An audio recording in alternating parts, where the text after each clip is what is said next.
In this question, it is given that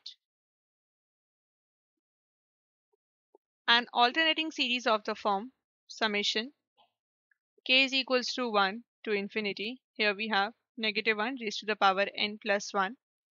Here we have 4, which is divided by 3n, which is equals to 4 by 3, negative 4 by 6, positive 4 by 9, and so on. So here we need to find minimum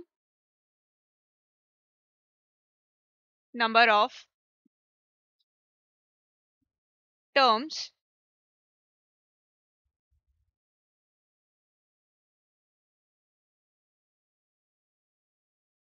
of the series